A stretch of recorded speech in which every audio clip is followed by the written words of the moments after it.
Hi hello வணக்கம். இன்றைக்கி நம்ம வந்து வெங்காய தொக்கு எப்படி பண்ணுறதுன்னு பார்க்கலாம். ரொம்ப நல்லாயிருக்கும். ரொம்ப சிம்பிள் ரெசிபி கூட. வீட்டில் ட்ரை பண்ணி பாருங்கள். வீட்டில் காய் எதுவும் இல்லாத டைமில் இந்த மாதிரி செஞ்சு சாப்பிட்லாம், நல்லாயிருக்கும். இதுக்கு வந்துட்டு ஒரு 15லேருந்து 20 சின்ன வெங்காயம் நமக்கு தேவையான அளவு எடுத்து கட் பண்ணி வச்சுக்கலாம். ஒரு பெரிய நெல்லிக்காய் சைஸ் அளவுக்கு புளி ஊற வச்சுக்கலாம். இப்போ நம்ம அடுப்பில் கடாய் வச்சு உளுந்து, கடலைப்பருப்பு, கடுகு சேர்த்து நல்லா இந்த மாதிரி தாளிப்பு சேர்த்துக்கலாம். அப்புறம் கொஞ்சமாக கருவேப்பிலை சேர்த்து இந்த மாதிரி வதக்கி எடுத்துக்கலாம். ஒரு 10 பல் பூண்டு இடித்து இந்த மாதிரி சேர்த்துக்கலாம்.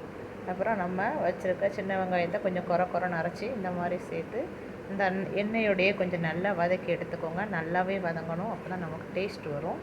கொஞ்சம் நல்லா வதங்கட்டும். சிம்மிலே வச்சு இந்த மாதிரி வதக்கி எடுத்துக்கோங்க. நல்ல வெங்காயம் வதங்கினதுக்கப்புறம் ஊற வச்சுருக்கிற புளி கரைச்சி அந்த கரைசலை இதோட சேர்த்துக்கலாம். அதுக்கப்புறம் ஒரு ஸ்பூன் அளவுக்கு தனியாத்தூள், 1.5 ஸ்பூன் அளவுக்கு காஞ்ச மிளகாய் தூள், 1 ஸ்பூன் அளவுக்கு உப்பு சேர்த்து இந்த மாதிரி வதக்கி எடுத்துட்டோம்னா நமக்கு தேவையான வெங்காயத்துக்கு ரெடி ஆகிடும்.